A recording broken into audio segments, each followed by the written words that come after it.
As a doctor मैं recommend करता हूँ और प्रिस्क्राइब भी करता हूँ। बहुत कॉमनली जो है मैं आपके विटामिन B12 और विटामिन D3 जो है और आपके मैग्नीशियम, ये बहुत commonly top of the list रहता है। और कुछ सिलेक्टिवली भी हमको प्रिस्क्राइब करना होता है। सिलेक्टिवली इसलिए कि ये कुछ किडनी डिजीजेस वगैरह कॉज करते हैं, इसलिए मैं कुछ सिलेक्टिवली करता हूँ, मगर ये डायबिटीज पेशेंट्स के लिए बहुत ही ज़रूरी होते हैं, जिसमें जो होता है क्रोमियम, जिंक और सेलेनियम। तो इसको हम लोगों को जितने भी सप्लीमेंट्स होते हैं, इसको हम लोगों को एक थेरापेटिक वैल्यू में लेना होता है, तभी जाके उसकी एफिकेसी होती है।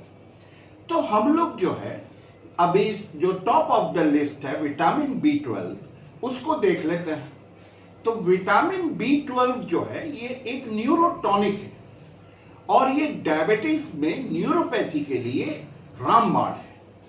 और इसमें विटामिन B12 का जो लेवल होता है वो आपको 500 से 1000 तक मेंटेन करना होता है।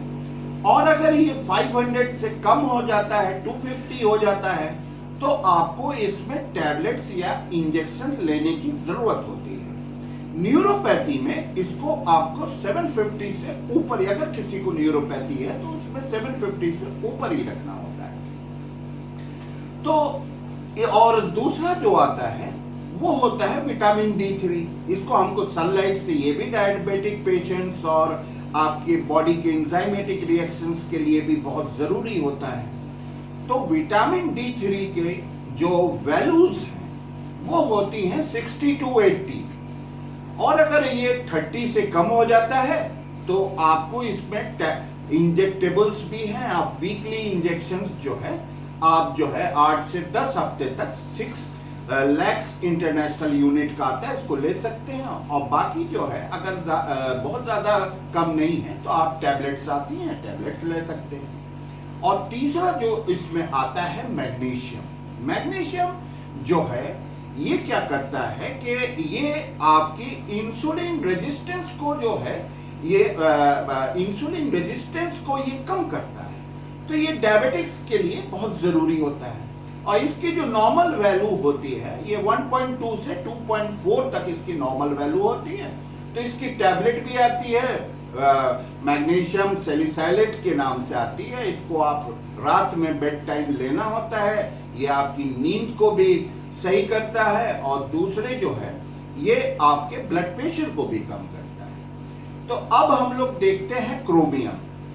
क्रोमियम क्या करता है, ये एज ए इंसुलिन सेंसिटाइजर काम करता है बॉडी के अंदर। और दूसरा जो है ये इंसुलिन की सेंसिटिविटी को बढ़ाता है। और जो आपके जिंक होता है ये इंसुलिन रेजिस्टेंस को कम करता है।